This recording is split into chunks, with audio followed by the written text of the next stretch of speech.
I found out my girlfriend was cheating on me. Right after she told me, I love you, shock, betrayal, everything I thought I knew torn apart in an instant. We'd been together for almost 2 years. I was 25. She was 24. We met through mutual friends at a birthday party, the kind where you don't expect anything more than awkward small talk and maybe some free drinks. But when I saw her, Cassie, standing at the kitchen counter, arguing passionately about whether pineapple belonged on pizza, I was instantly pulled in. She was loud in a way that made people listen, yet soft when she laughed. She had this way of making everyone around her feel like they mattered, and I fell hard, fast. For the first year, everything felt easy, like we were riding the same wave completely in sync. We traveled together, met each other's families, even got a cat Waffles. Cassie used to joke that Waffles was the glue to our relationship. And maybe for a while she was right. But over time, the little cracks started forming. At first, I didn't notice them, or maybe I didn't want to. There were nights she'd come home late without much of an explanation. She started keeping her phone face down on the table, something she used to make fun of other people for. She became more defensive when I asked basic questions, even ones that didn't seem suspicious. Where were you turned into? Why are you tracking me? But I didn't want to be that guy. The jealous boyfriend, the insecure one who reads too much into things. So I swallowed my concerns, told myself I was overthinking, gave her space. The truth is, I trusted her. I believed that love meant not needing to know everything, that some space was healthy, that she'd come to me if something was wrong. And honestly, I think that's what hurts the most now. Because while I was giving her trust, she was giving someone else her time. The night everything fell apart didn't look like anything out of the ordinary. She came over with takeout Thai food, our favorite, and curled up beside me on the couch. We put on some dumb reality show, ate, laughed, kissed. She even said those 3 words, I love you. I said it back. An hour later, she fell asleep in my bed, curled into my chest like she always did. And yet the entire time, my phone had been blowing up.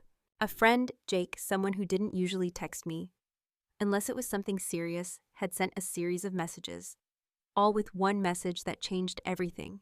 Bro, I think Cassie's cheating on you. I stared at my phone, the words blurring under the weight of disbelief. Jake wouldn't say something like that lightly. He was one of those no-drama types, quiet, grounded, brutally honest when it mattered. If he was texting me at 11:47 p.m. with something this serious, it wasn't a prank, it wasn't gossip, it was real. I quietly got out of bed and walked to the living room so I wouldn't wake Cassie. My heart was pounding in my ears, louder than any sound in the room. I messaged back, "What are you talking about?" Jake replied with a photo, then another, and then a screenshot of some DMs he'd intercepted. In the photos, Cassie was at a bar I didn't recognize, sitting beside a guy I'd never seen before. It wasn't just the proximity, it was the body language. She had her hand on his leg in one. In another, they were kissing, full on, no room for misinterpretation. The timestamp, 3 nights ago, the night she told me she was working late. Jake explained how he'd been out with coworkers, noticed her across the bar, and decided to watch from a distance to be sure it wasn't just a misunderstanding. He wasn't even sure if he should tell me, but when he saw them leave together, he knew. I sat in the dark, numb, not angry, not sad, just disconnected, like my brain hadn't caught up to what my eyes had just seen. Cassie was in my bed, right now, sleeping peacefully, after lying to my face, after telling me she loved me. I stood there for what felt like forever, watching her chest rise and fall through the open bedroom door.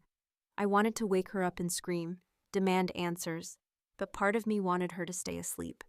Because when she woke up, everything would change. So I did something I never thought I'd do. I took her phone. She always kept it locked, but I knew the passcode. She had given it to me months ago, back when things were still good. She told me, "You can look at it whenever I have nothing to hide." That phrase rang in my head like a cruel joke. I opened her messages and saw exactly what I feared: messages to the guy from the bar. Nick. Flirty, casual, and disgustingly familiar. Screenshots of memes, plans for another night together, little heart emojis sprinkled everywhere. There were even texts complaining about me, saying she felt trapped and bored, that I was too nice and she missed feeling wanted. It was like watching someone dismantle my entire relationship piece by piece. The part that gutted me the most, a message that read, "I told him I loved him tonight. He believed it. LOL. I felt like throwing up. I sat on the floor trying to breathe, trying to process the absolute violation of trust. And then I made a decision. I didn't wake her. I didn't scream. I didn't even cry. I just packed her things, silently. Everything she'd left at my place, clothes, toiletries, her charger, Waffles' spare toys. I shoved them into a duffel bag. I placed her phone on top. Then I sat beside the bag and waited. Around 2:30 a.m. she stirred, stretched, sleepily walked into the living room, saw me sitting there, and her smile dropped. She knew. Her eyes darted to the bag, then to her phone, and then to me. I didn't say a word. I just handed her the bag and whispered, "You need to leave." She started stammering, reaching for excuses, apologies, denials, but I didn't engage. I couldn't. I wasn't interested in the performance. I had seen the truth. She left in silence, tears running down her face, trying to call my name as I shut the door behind her. I collapsed after she was gone. Not because I missed her. The next morning, my apartment felt alien. It's strange how silence can scream when someone who once filled the space with life is suddenly gone. The coffee mug she always used sat untouched. Waffles meowed near the door for her, not knowing she wasn't coming back. Even the air felt different, thicker, like betrayal had left its scent behind. I didn't go to work, I didn't eat, I barely moved. I just sat there going through everything again in my head. Every kiss, every laugh, every moment she looked at me like I was her person. It all felt counterfeit now, rewritten, tainted. But the worst part wasn't the cheating, it was the performance. The fact that she told me she loved me while texting another man, that she cuddled into me like nothing was wrong, that she used my trust as a shield to keep lying. It messed with my mind in ways I didn't expect. Was I stupid, blind? Was there something wrong with me that made her do it? I hated that I was even thinking that, because deep down I knew cheating wasn't about me. It was about her choices, her selfishness, her cowardice. But knowing that didn't stop the spiral. I talked to Jake later that day, thanked him for telling me. He was gentle but firm. "Man, you didn't deserve that. Don't let her twist it. You showed up, she didn't." My parents were supportive too. My mom cried when I told her, out of anger, not sadness. My dad, usually the quiet type, just hugged me and said, "Let this break you for a moment, not forever." But what really hit me was a message I got 2 days later from Nick. Yeah, the guy she was cheating with. He found my Instagram through hers and DM'd me saying he had no idea she was in a relationship. That when he found out, he confronted her and ended things immediately. He even apologized to me. I didn't know how to feel. Grateful, annoyed, relieved. He didn't owe me anything, but his message confirmed what I already suspected: she was lying to everyone. It wasn't just me who was misled. It was all of us. And that realization hit like a freight train. Cassie hadn't just cheated. She manipulated. She orchestrated. She played roles in different lives like it was a game. What kind of person does that? I tried to block her out of my mind, but I kept having flashes of her laugh, her perfume, the way she looked at Waffles like he was her baby. And then like clockwork, she started messaging me. "Please talk to me. You don't understand. We can fix this." I didn't respond. Then the guilt messages started. I made a mistake. I was scared. "You were too perfect. I thought I didn't deserve you." That one made me pause, because part of me wanted to believe it. Wanted there to be a reason. A why that would make it all make sense. But deep down I realized some betrayals aren't about logic. They're about ego. And hers was louder than her conscience. She didn't cheat because she was scared. She cheated because she could. Weeks have passed. Cassie's name doesn't make my chest tighten anymore. Her voice doesn't echo in my mind at night. The apartment feels more like mine again. I replaced the bed sheets, rearranged the furniture, got rid of her favorite coffee mug.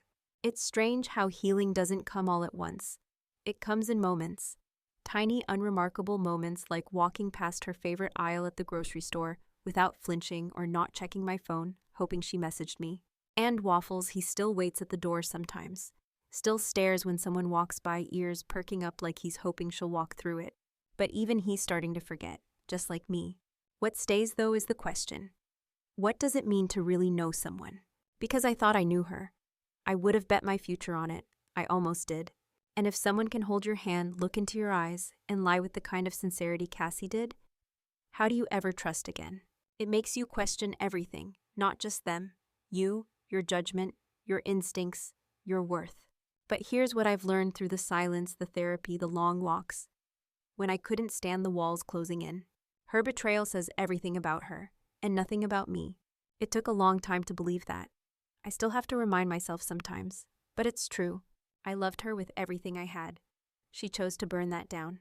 That's not on me. So now, I'm rebuilding, slowly, piece by piece. not just my trust in others, but in myself. And maybe one day I'll meet someone who doesn't just say I love you, but means it, fully, truly, the way I always did. Until then, I'm okay being on my own. At least I know I'm honest. But I still wonder, would she have told me the truth if she never got caught? Or worse, was she ever planning to stop? If this story resonated with you, if you've ever felt the sting of betrayal or the weight of heartbreak, you're not alone. Share your thoughts below. Have you ever been in a situation like this?